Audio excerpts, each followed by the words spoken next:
ड्रामे की शुरुआत में एक एक्सीडेंट होता है और वो ड्रामे की मेन लीड का होता है। एक्सीडेंट के बाद वो बिल्कुल बेहोश हो जाती है और उसे कुछ भी याद नहीं रहता। उतने में कार से एक आदमी बाहर निकलता है और गारफील्ड की तरफ आगे बढ़ता है। जितने में एक एंजल स्टोरी बता रही होती है कि एक फेरी टेल की स्टोरी कोई भी महसूस नहीं कर सकता। किसको पता था कि सिंड्रेला और प्रिंस की शादी होगी, जबकि सिंड्रेला तो एक नौकरानी की तरह काम क्या करती थी। अब हमें पास्ट का दिखाया जाता है कि गारफील्ड के साथ एक्चुअली हुआ क्या था। देखते हैं कि रूम पर जाओ एंटर करता है और गारफील्ड काफ़ी ज़्यादा खुश होती है उसे देखकर। जाओ अपने साथ डिवोर्स पेपर लेकर आया होता है। इसका मतलब गारफील्ड एक शादीशुदा लड़की थी। ये देखने के बाद तो गारफील्ड काफ़ी ज़्यादा शॉक हो जाती है और कहती है कि तुम मेरे सामने ये डिवोर्स के पेपर्स लेकर भला क्यों आए हो।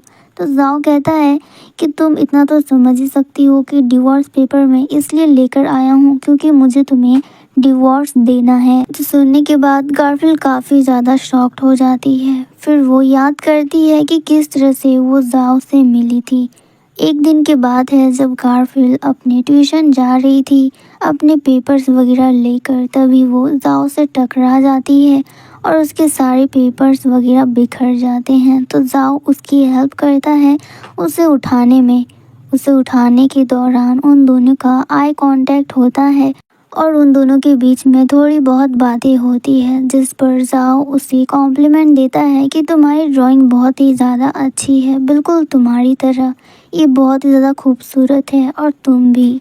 जो सुनने के बाद गारफील्ड काफ़ी ज़्यादा खुश हो जाती है, जिसके बाद जाओ उससे थोड़ी और बातें करता है और उसे अपना नंबर देता है। अब इधर प्रेजेंट में जाओ गारफील्ड से बोल रहा होता है कि मैंने तुमसे शादी सिर्फ अपने मतलब के लिए किया था, वरना मेरा ऐसा कोई भी इंटेंशन नहीं था।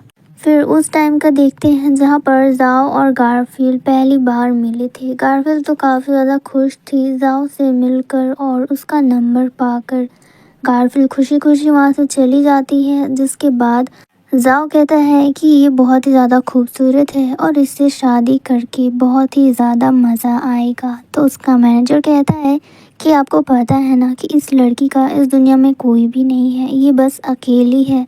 तो जाओ कहता है कि हाँ मुझे पता है, इसलिए तो मैंने बोला कि इसके साथ शादी करके काफ़ी ज़्यादा मज़ा आएगा और टाइम आने पर मैं इसे डिवोर्स दे दूँगा। जिसके बाद प्रेजेंट में देखते हैं गारफील्ड काफ़ी ज़्यादा शॉक्ड होती है ये सब कुछ जानकर। वो जाओ से कहती है कि तुम झूठ कह रहे हो, ऐसा नहीं हो सकता, तुम तो मुझसे सच्चा प्यार करते थे, तुमने तो मुझे बोला भी था।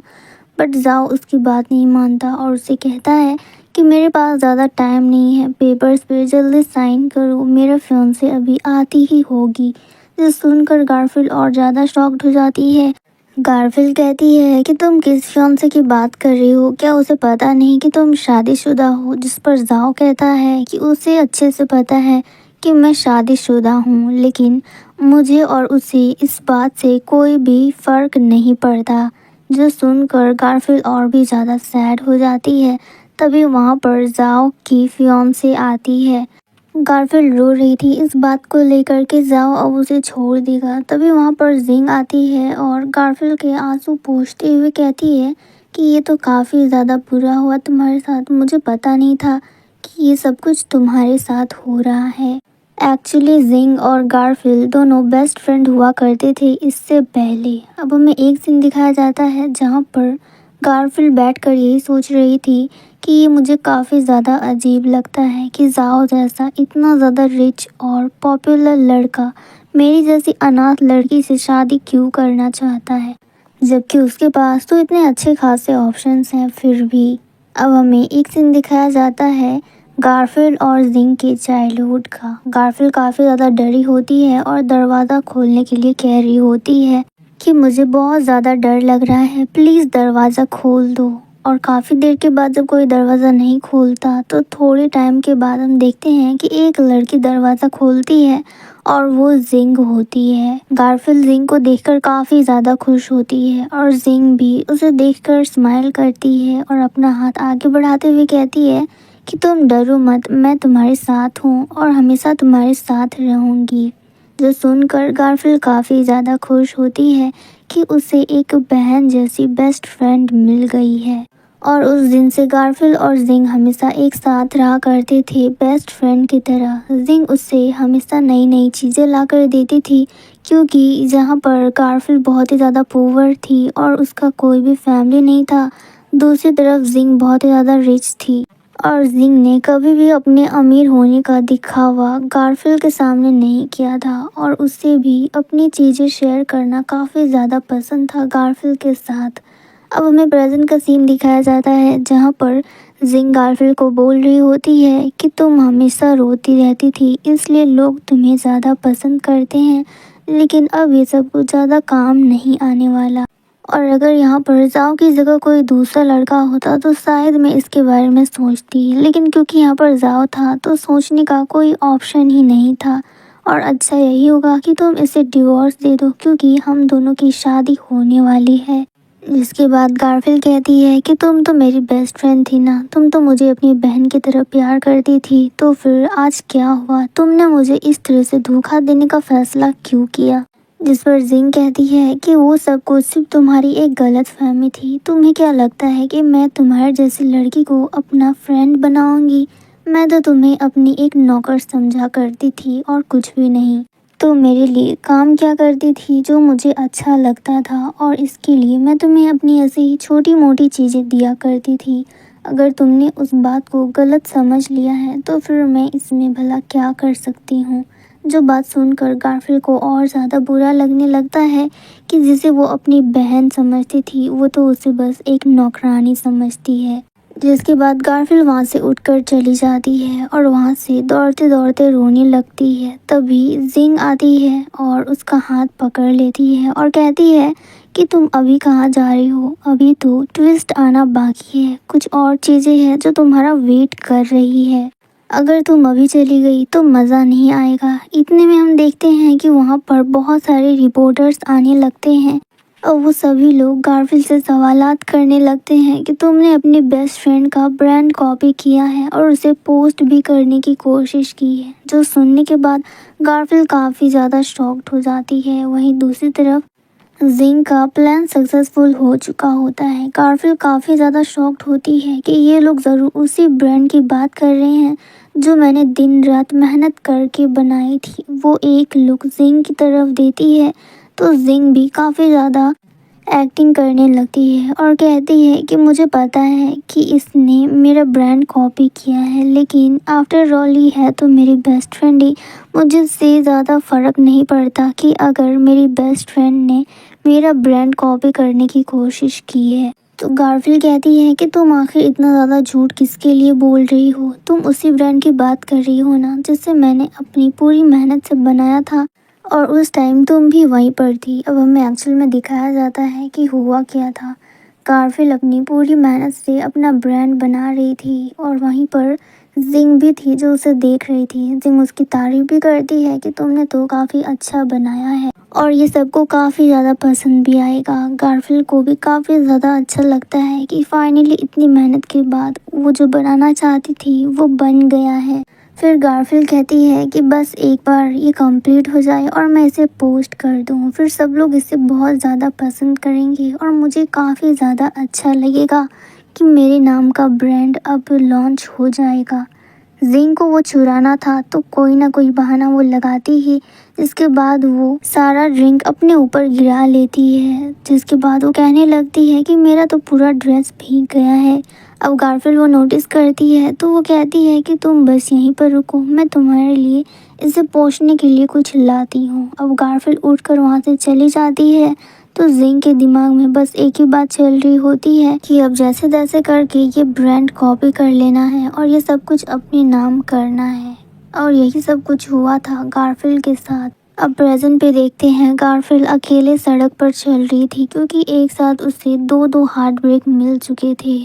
वो अपने आप में कह रही थी कि क्या इसके साथ ये सब कुछ इसलिए हो रहा है क्योंकि वो अनाथ है। वो खुद को बहुत ही ज़्यादा अनलकी बोल रही थी और इतने में एक कार आ जाती है और वहीं पर गारफील्ड का एक्सीडेंट हो जाता है। एक्सीडेंट के बाद गारफील्ड बिल्कुल बेहोश हो जाती है, उसे कुछ भी होश नहीं होता।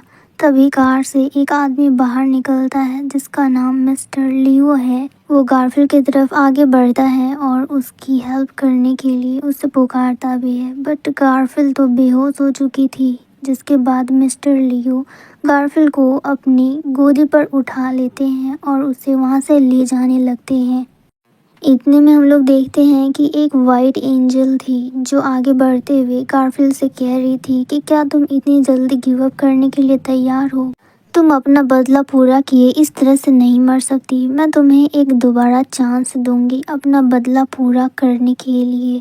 तुम दोबारा जन्म लोगी अपना ये बदला पूरा करने के लिए और वो वरदान तुम्हें मैं दूंगी। गारफील्ड ये सब कुछ सुन रही होती है लेकिन उसे कुछ भी समझ नहीं आ रहा होता क्योंकि वो बेहोश होती है, तो वो बेहोशी की हालत में ही ये सब कुछ रिपीट कर रही होती है। जिसके बाद जब गारफील्ड की आंखें बंद होती हैं और दोबारा जब उसकी आंखें खुलती है तो वो खुद को एक वेडिंग ड्रेस पर देखती है और उसके हाथों पर रिंग भी था। गारफील्ड का रीबॉर्न हुआ था और ये उस दिन का है जब गारफील्ड और जाओ की शादी होने वाली थी। गारफील्ड समझ जाती है कि उसे उसका बदला पूरा करने के लिए यहाँ पर दोबारा से भेजा गया है और वो इसका अच्छे से फायदा उठाएगी। गारफील्ड कहती है कि जिन जिन लोगों ने मेरे साथ गलत किया है मैं उन्हें अच्छा मजा चखाऊंगी और इस मोमेंट पे हमारा ये एपिसोड खत्म हो जाता है। आई होप कि आपको ये वीडियो पसंद आई होगी। Thank you so much for watching. So drama की स्टार्टिंग में गारफील्ड अपने शादी के दिन फिर से रीबॉर्न हुई थी अपना रिवेंज लेने के लिए। जिसके बाद आगे बढ़ते हुए गारफील्ड एक रूम की तरफ झांककर देखती है जहां पर जाओ और जिंग दोनों का अफेयर चल रहा था और गारफील्ड को ये बात पता थी। उसे सबके सामने उन दोनों को एक्सपोज जो करना था। यहाँ अंदर उन दोनों को साथ देखकर गारफील्ड तो बस एक ही चीज़ सोच रही होती है कि जिस तरह से उन दोनों ने मिलकर गारफील्ड के साथ इतना ज़्यादा गलत किया उन लोगों के साथ भी वैसा ही होगा। गारफील्ड चारों तरफ नज़र उठा के देखती है तो हर जगह पे सिक्योरिटी गार्ड घूम रहे थे, जिससे गारफील्ड को आइडिया आता है और वहाँ से एक लड़की पार हो रही थी तो गारफील्ड उसे रोकती है और कहती है कि मुझे तुम्हारी हेल्प चाहिए कि मेरे जितने भी फ्रेंड्स हैं उन सभी को ड्रेसिंग रूम पर बुलाओ और बोलो कि ब्राइड तुम सभी को बुला रही है और यहाँ तक कि मीडिया वालों को भी बुलाना है। इसके बाद वो लड़की वहाँ से चली जाती है गारफील्ड के फ्रेंड्स और मीडिया वालों को बुलाने के लिए। अब यहाँ पर तो गारफील्ड का आधा प्लान सक्सेसफुल हो चुका होता है। अब थोड़ी ही देर में देखते हैं कि काफ़ी मीडिया वाले आने लगते हैं और धीरे धीरे करके सब लोग ड्रेसिंग रूम की तरफ जाते हैं। अब यहाँ पर जाओ और जिंग दोनों रंगे हाथों पकड़े चुके होते हैं जिसके कारण वो लोग अपने चेहरा छुपा रहे थे। अब सब लोग उससे ये सवाल करने लगते हैं कि तुम तो ब्राइड की मेड हो, फिर तुम ग्रूम के साथ क्या कर रहे हो? क्या तुम दोनों का कोई अफेयर चल रहा है? तुम लोगों ने मिलकर ब्राइड को धोखा दिया है। तुम तो उसकी बेस्ट फ्रेंड थी फिर भी। और इधर पीछे गारफील्ड को देखते हैं। उसे ये सब कुछ देखकर काफ़ी ज़्यादा अच्छा लग रहा था। उसका रिवेंज पूरा हो चुका था ठीक उसी तरह से जैसे जिंग ने गारफील्ड के साथ किया था। आज घूम फिर कर वो सब कुछ इन दोनों के साथ हो रहा है। अब इतना कुछ होने के बाद सबको याद आता है कि ब्राइड मिसिंग है, जो सुनने के बाद गारफील्ड वहाँ से भागने लगती है। सिक्योरिटी गारफील्ड के पीछे पीछे भाग रही थी और गारफील्ड अपनी जान बचा के वहाँ से भागी जा रही थी। तभी कोई गारफील्ड का हाथ पकड़ता है और उसे अपनी तरफ खींच लेता है। थोड़ी देर के बाद वहाँ पे सिक्योरिटी आता है और पूछ रहा होता है कि क्या तुमने यहाँ पर किसी ब्राइड को भागते हुए देखा है? जिस पर देखते हैं कि वहाँ पर मिस्टर लियो बाहर निकलते हैं और कहते हैं कि हाँ, मैंने उसे दूसरी तरफ भागते हुए देखा था। गारफील्ड की जान में जान आती है। जिसके बाद उस सिक्योरिटी को लगता है कि मिस्टर जाओ सच कह रहे हैं और वो उसी तरफ जाने लगता है उस ब्राइड को ढूंढने के लिए। सिक्योरिटी के जाने के बाद मिस्टर लियो काफ़ी ज़्यादा इमोशनल हो जाते हैं और वो गारफील्ड को हग कर लेते हैं और हग करते हुए कहते हैं कि तुम फाइनली मुझे मिल गई। मुझे तो यकीन ही नहीं हो रहा कि तुम मेरे सामने खड़ी हो। तुम्हें इतने दिनों बाद देखकर मैं बहुत ज़्यादा खुश हूँ। जो सब सुनने के बाद तो गारफील्ड काफ़ी ज़्यादा हैरान होती है और वो मिस्टर लियो को खुद से अलग करते हुए कहती है कि शायद तुम्हें कोई गलतफहमी हो रही है।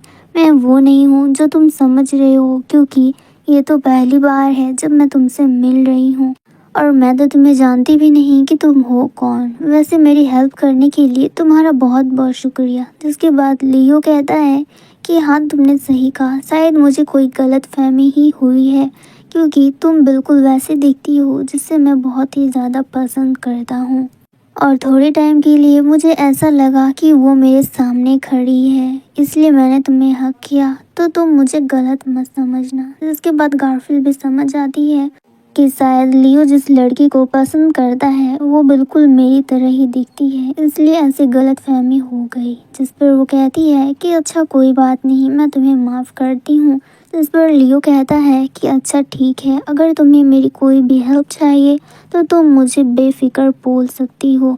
इस पर गारफील्ड कहती है कि मुझे हेल्प नहीं चाहिए, तुम अपना रिंग पकड़ो और मैं जितना जल्दी हो सकता है यहाँ से चली जाती हूँ, वरना अगर फिर से सिक्योरिटी गार्ड मेरे पीछे पड़ गई तो मैं नहीं बच पाऊंगी। रिंग देने के बाद गारफील्ड वहाँ से दौड़ते दौड़ते चली जाती है और दौड़ते हुए उसे देख यहाँ पे जाओ बोल रहा था कि तुम चाहे मुझसे कितना भी दूर जाने की कोशिश क्यों ना करो, हम लोग दोबारा ज़रूर मिलेंगे और ये मुझे पूरा यकीन है। अब हमें नेक्स्ट सीन दिखाया जाता है। गारफील्ड अपने घर पर होती है और वो बैठे बैठे टीवी न्यूज़ देख रही थी, जहाँ पर वो बोल रही होती है कि मैं और जाओ बहुत ही अच्छे बेस्ट फ्रेंड हैं और मेरा ऐसा कोई भी इंटेंशन नहीं था कि मैं अपनी बेस्ट फ्रेंड को धोखा दूं। यहाँ तक कि गारफील्ड भी मेरी बहुत अच्छी बेस्ट फ्रेंड है और मैं भला उसे धोखा देने के बारे में क्यों ही सोचूंगी। तो सब सुनने के बाद यहाँ पर गारफील्ड कह रही होती है कि ये बिल्कुल एक स्नेक जैसी है। जिंग कह रही होती है कि गारफील्ड को मुझ पे पूरा भरोसा है और मैं उसे कभी भी धोखा नहीं दूंगी। जो सब सुनने के बाद गारफील्ड उस मोमेंट को याद करती है जब जाओ उसके सामने डिवोर्स पेपर लेकर आया था और जिंग भी वहीं पर थी। वो कह रही थी कि तुम मेरे लिए सिर्फ एक नौकर हो और कुछ भी नहीं, और किस तरह से गारफील्ड को उसने फंसाया था उसका ब्रांड चुरा के, और वो खुद को सबके सामने मासूम साबित कर रही थी। और उस टाइम पे गारफील्ड भी कुछ नहीं बोल पा रही थी क्योंकि वो मजबूर थी। जिसके बाद गारफील्ड कहती है कि ये तो बस शुरुआत है, खेल तो अभी शुरू हुआ है, तुम आगे आगे देखो कि तुम्हारे साथ होता क्या है। अब नेक्स्ट सीन हमें ऑफिस का दिखाया जाता है, जहाँ पर सभी लोग इस बात को लेकर गॉसिप कर रहे थे कि गारफील्ड के साथ बहुत ही ज़्यादा बुरा हुआ। उसकी खुद की बेस्ट फ्रेंड यानी जिंग ने ही उसे धोखा दिया और उसकी वजह से किसी की शादी टूट गई। तभी वहाँ पर जिंग आ जाती है और ये सब कुछ सुन लेती है। वो काफ़ी ज़्यादा गुस्से में होती है और सबको कहने लगती है कि तुम लोगों को नहीं लगता कि तुम लोग कुछ ज़्यादा ही बोल रहे हो अपनी औकात के हिसाब से। अगर तुम लोग चाहो तो दूसरे के बारे में गॉसिप कर सकते हो, लेकिन मेरा नाम अपने ज़ुबान पर भी मत लेना, वरना समझ लेना कि तुम लोगों के साथ क्या होगा। जिंग उन सभी को धमकी देने लगती है जैसे मानो कि वो पूरा ऑफिस जिंग का ही है। जिसके बाद एक एम्प्लॉय कहती है कि मैंने सुना है कि यहाँ पर एक न्यू एम्प्लॉय ज्वाइन होने वाली है और वो शायद आती ही होगी। इसके बाद हमें सीन दिखाया जाता है कि गारफील्ड ही वो न्यू एम्प्लॉय होती है और वो ऑफिस की तरफ बढ़ रही होती है, जो देखकर जिंग तो समझ जाती है कि हो ना हो न्यू एम्प्लॉय गारफील्ड ही है। गारफील्ड अपने साथ अपना न्यू ब्रांड लेकर आई होती है और उसके सामने उसी का दूसरा ब्रांड होता है जो जिंग ने गारफील्ड का कॉपी किया था। अब यहाँ पर वो कहने लगती है कि मुझे पता है कि ये दोनों ब्रांड बिल्कुल एक जैसे हैं, लेकिन दोनों में बहुत ही ज़्यादा फ़र्क है और मैं चाहती हूँ कि तुम लोगों में से कोई एक इसे ट्राई करके देखे कि दोनों में से बेटर कौन सा है, जिंग का या फिर मेरा। जिसके बाद एक एम्प्लॉय वो दोनों ब्रांड यूज़ करती है, जिस पर फ़र्क साफ साफ नज़र आ रहा था। जो गारफील्ड का था वो बहुत ही ज़्यादा अच्छा था और जो जिंग का था वो थोड़ा सा फेक लग रहा था। भले ही दोनों गारफील्ड का ही आइडिया था, लेकिन फिर भी गारफील्ड ने इस बार उसमें बहुत सारे न्यू इंग्रेडिएंट्स ऐड किए थे, जिसकी वजह से वो काफ़ी ज़्यादा अच्छा लग रहा था पुराने वाले से। और यहाँ तक कि सब लोग भी गारफील्ड के ही ब्रांड की तारीफ़ कर रहे थे कि तुम्हारा वाला ज़्यादा अच्छा है। जो सुनकर गारफील्ड काफ़ी ज़्यादा खुश होती है। तभी पीछे से जिंग कहती है कि तुमने मुझे बताया क्यों नहीं कि तुम इसी ऑफिस में काम करने वाली हो, तुम यहाँ पर जानबूझकर आई हो ना, क्योंकि यहाँ पर मैं काम करती हूँ। इसके बाद वो कहती है कि अब तुम यहाँ पर आ ही गई हो तो मैं तुम्हें सबके सामने इंट्रोड्यूस कराती हूँ। इसके बाद गारफील्ड कहती है कि कोई ज़रूरत नहीं, मैं यहाँ पर खुद से आई हूँ और मैं खुद को इंट्रोड्यूस करा सकती हूँ। इसके बाद गारफील्ड कहती है कि मेरा नाम गारफील्ड है और मैं चाहती हूँ कि जिस तरह से मैंने न्यू इंग्रेडिएंट ऐड करके पुराना ब्रांड न्यू बनाया है उसी तरह से तुम लोग भी ऐसे ही काम करो और इस कंपनी का नाम बनाओ। गारफील्ड जिंग की तरफ मुड़ती है और उसे स्माइल पास करते हुए कहती है कि तुमसे मिलकर काफ़ी ज़्यादा अच्छा लगा। तो वो देखकर जिंग भी उसे स्माइल पास करती है। इसके बाद इधर हम लोग मिस्टर लियो को देखते हैं।